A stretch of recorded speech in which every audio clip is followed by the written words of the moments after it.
Lowe's 1767. These are video completion notes, customer Baldwin. We've got a couple things. We'll start in the laundry area here, butler's pantry. Basically, all the cabinets are set. They have everything ready for the countertop template to be taken. The cabinets, we have a couple of replacement doors that we need.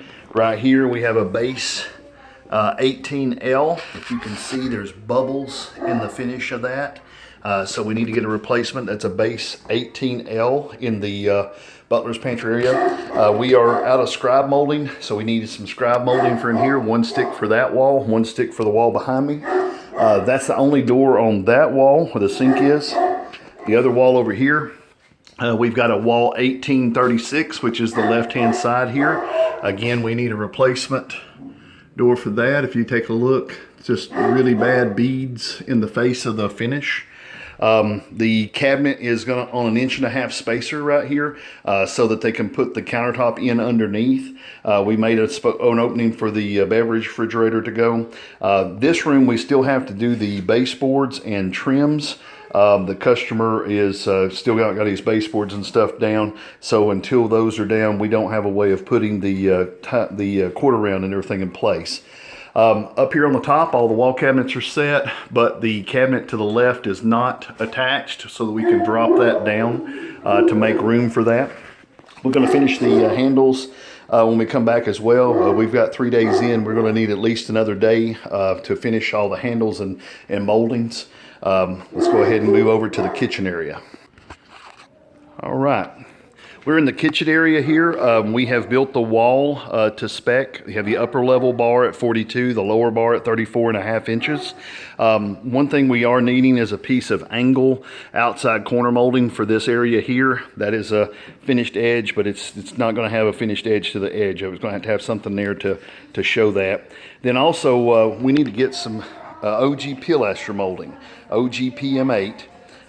That way it can transition. The customer's got to do his return on his baseboard there, and then does a transition back around to this side.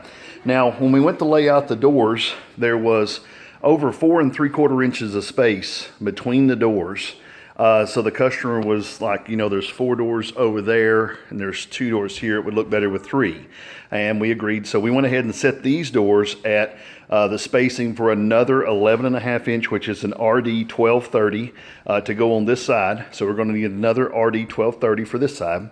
Now, because we went ahead and skinned the end and included the end of this in the thickness, 2 of the RD 1230s will fit on this end as well. So we need to have 2 more doors for that end to make it look the same as the back of this.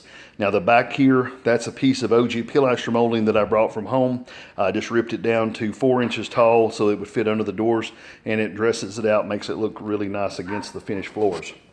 Now come around the corner here, there is the footprint of the island with the little wings. But that's a 42-inch footprint, and that's a 45-inch island. Because of it being a larger island, we had to build out the base. Do you see right here on the bottom? We had to build the base out. Well, because of that, we have these returns on the sides.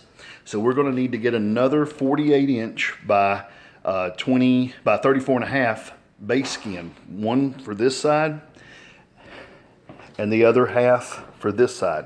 There are matching decorative base doors that go on the ends of this, but the customer is also wanting to have the matching OG pilaster molding wrap around the base of that.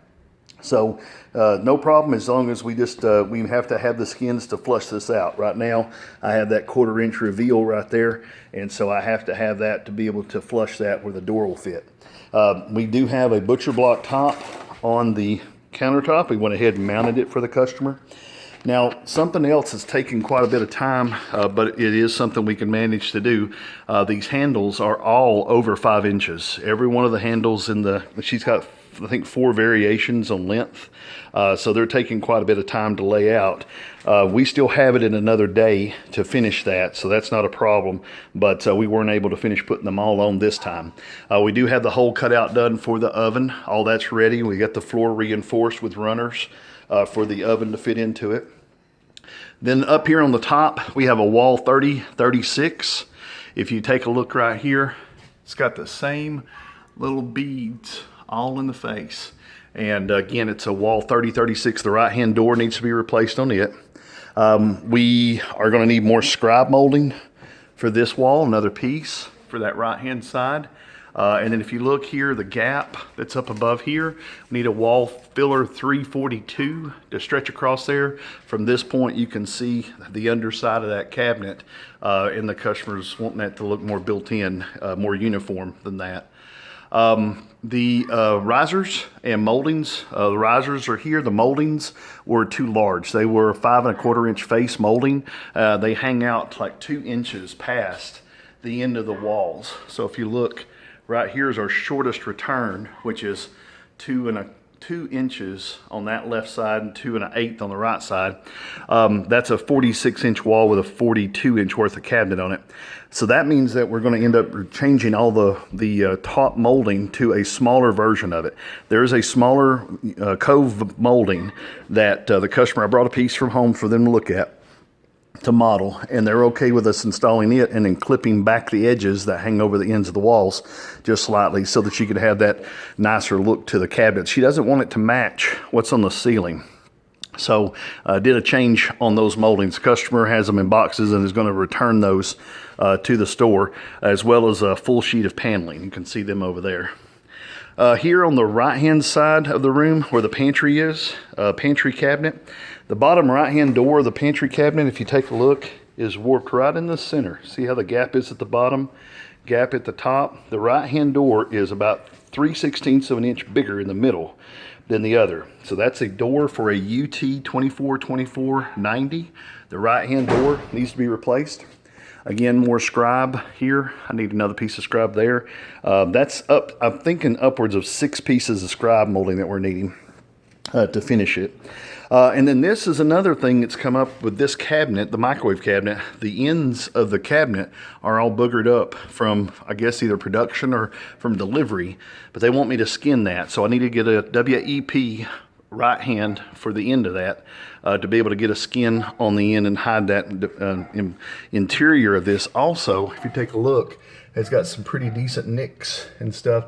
So we need to order 2 of those where I can skin the interior of this microwave cabinet as well, the left and the right hand side, so that doesn't have all those nicks. I've touched them up, but they're there. You can really see them in the daylight.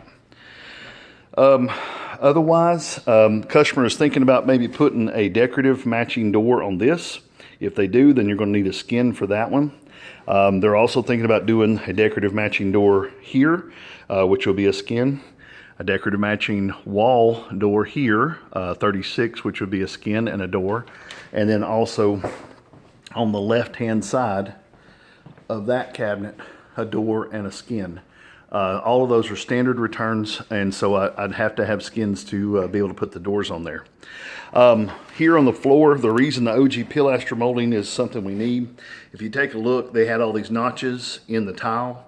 We've matched all those, but we're going to have the OG pilaster to cover up the rest of it and then build it back into the corner. And then also, customer was wanting, see how this had to have a seam in it because it had to go all the way to the floor.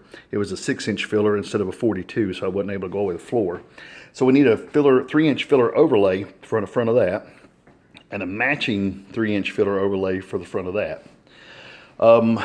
I believe that's it. I do want some angle inside corner molding if we can get it in this flavor.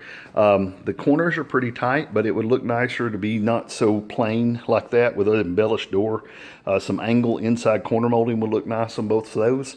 And it would also complement the angle outside corner molding that we were going to get for out here. So we'd be consistent. If I could get 2 pieces of it, I could put 1 piece there as well, because that's again an inside 45 degree. I believe that's it. If you have any other questions about this, feel free to give me a call. We're into it for about 2 3/4 days now. We'll need at least another full day with the molding package and maybe another half day with the handles. The handles are taking between 3 and 5 minutes a piece, and there's like 50 of them. So if you have any other questions, feel free to give me a call at 423-650-1051. Have a good day.